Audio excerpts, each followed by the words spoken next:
one of the very important parts of a NCR diagram is what's called multiplicity.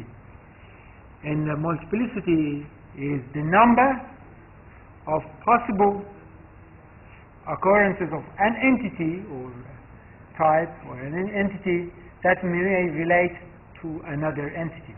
Let's just go to the examples straight away. You can see that. So the two entities can have relationship with each other. And if you go back to this camera, sorry, I'm going back and forth. Is that let's go back to the table staff and table branch that you saw, and you saw that there is a relationship between a staff and branch because you stored the branch number with the table staff. Okay, so you've learned so far that the entity as another entity, and that's the relationship. Multiplicity talks about relationships and degree of participation. What it means is that, let me just put it very simply to you, is that you've got this scenario. That the relationships between two entities can be one-to-one, one-to-many, many-to-many, or many-to-one. Asterisk is representing many. Let's go back to this. I'm sorry, going back and forth here. So what we are saying here is, if you look at the table of staff,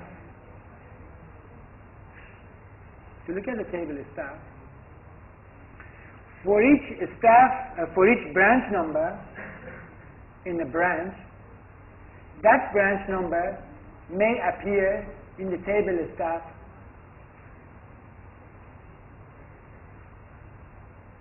zero or more times, or one or more times, whatever you want to decide to be. What we are saying here is, if you look at table staff, one branch number, for each branch number in the table of staff, that branch number may appear zero or more times. It means that either no staff works in that branch, or one, or two, or three, or five, or 10, whatever number, more than one, works in that branch. Have a look at the branch number in the first branch number in the first row of table staff, B005. You see that? How many times do you see B005 in that column, in the table branch, staff? Two. You see, the first staff member and the last staff member in this table works in a table in a branch B005. You see that? Branch B003 is another branch, and only one person works there, two people work there. Three people work there. Branch B007, you've got one person working in there. You see that? You see it from this data, you can say that. If I ask you how many people work in B005, you can look at this table, go through this column and say 2. If I say, how many people work in B007, you look at this column and say 1 person. B003, you say 2 people. B004, nobody works in B004. That means there could be a branch at which no staff works. You see that? That's what it's telling you here. You see that? In B002, nobody works too. So B002 and B004 have got no staff members.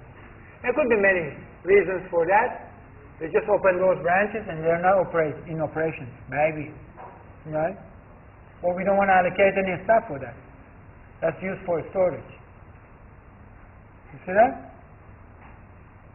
So that's why it makes sense not only to store each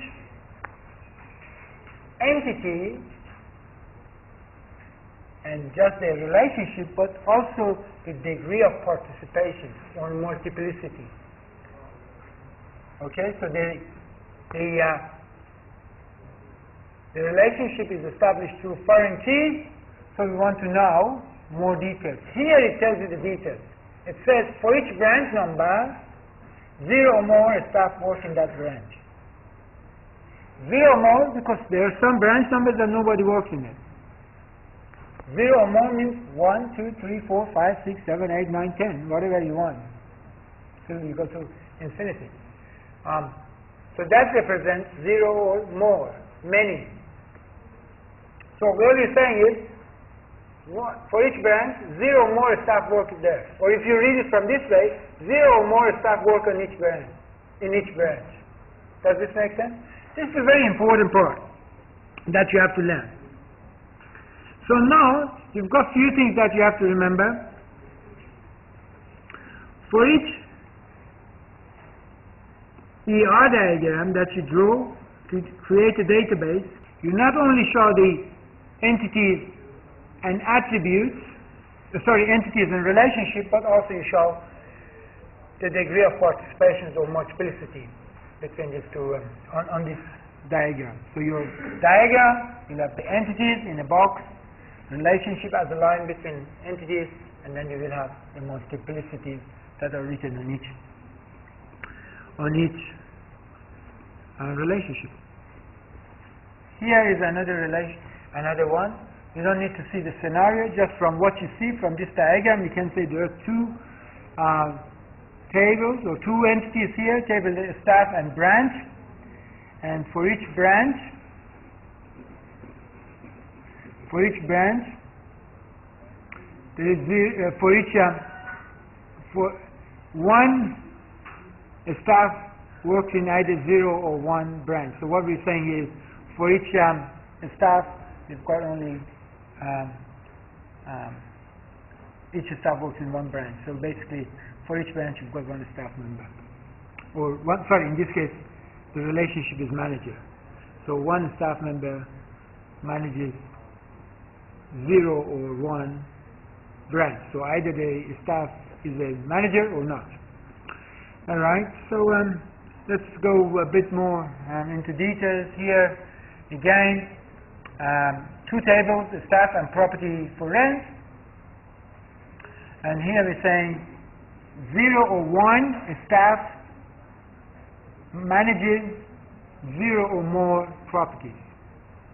So that means in the table property for rent, the same staff number appears either 0 or more times. Either the person doesn't manages anything, or manages 1 or more properties.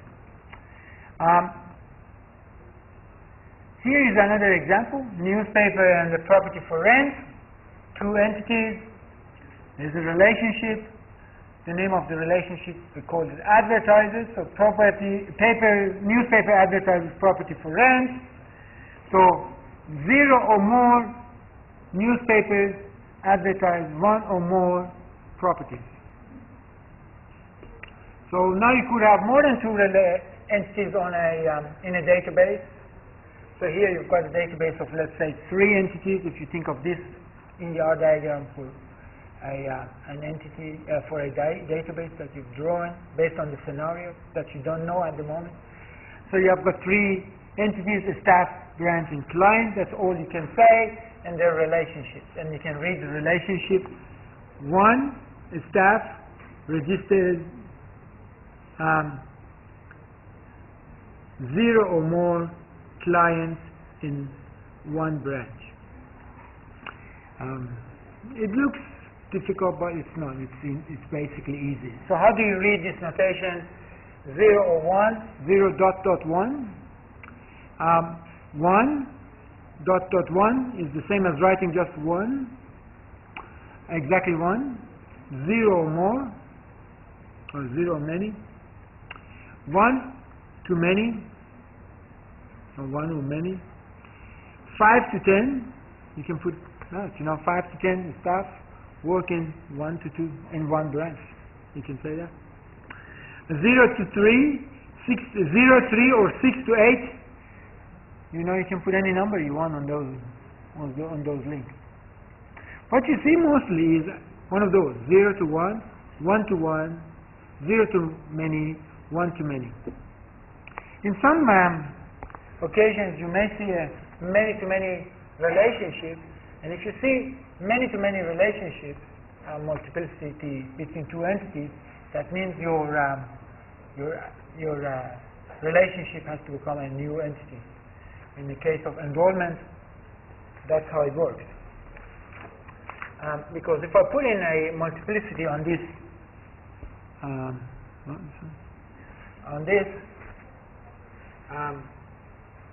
so if I try to put a multiplicity, I say many students, because this doesn't make sense. I say many students enroll in many subjects. So just remove that because this doesn't work.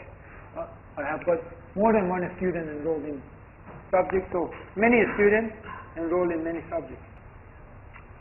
So here is a many-to-many relationship. That means many students enroll in many subjects, but I cannot store many subject information with one student because I don't know how many you're talking about. 2, 3, 5, 10. How many subjects the person will enroll in? I don't know. Does this make sense? So what I am left is the two pieces of information. Is the date of enrollment, for example. Let's think of that date of enrollment, and I don't know how to store the date of enrollment and how to store a relationship. So the trick is this. When you see a many-to-many relationship between two entities, what you do is you convert the relationship into a new entity. Right? When you see that, you convert that to a new entity. And that new entity, so the relationship now became an entity, the attributes of that entity will be the primary key of these adjoining entities, student number, subject number, and anything that relates, any attributes that you don't know where to put it in is attached or relates to this relationship, like date of enrollment. You see that? And what happens once you do that? These many-to-many relationships disappear, and what becomes out of this relationship is one-to-many, many-to-one, automatically. That's what happens.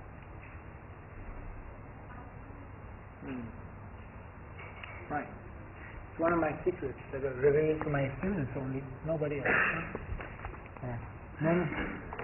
Okay. So this is what happens. That's why when you see in here or in your textbook, you don't talk about many-to-many relationships, but it exists. So, but if you have a many-to-many relationship, that means you've got some deficiencies in your design. So if you have many relationships between two entities, there's something wrong. And what to do is create a new entity from that relationship. And what would be the attributes of the new created entity from that relationship? Would be the primary key of adjoining tables coming to this new table and anything else that relates to that relationship. Now, a student can enroll in as many subjects as they like, one or more. Interesting. Okay, let's move on. This is actually a difficult topic. You have to learn it by experience, just doing exercises, etc. Two things: cardinality and participations, maximum number of possible relationship occurrences of an entity, participating in a given relationship is cardinality and participation. So here we're talking about this multiplicity relationships. Here's another example. Two entities, branch and staff. Relationship 1 between a staff and branch is 1 to 1, and 1 to 0 to 1. So it means one staff may work in 0 or 1 branch. Either works in no branch or works in 1 branch.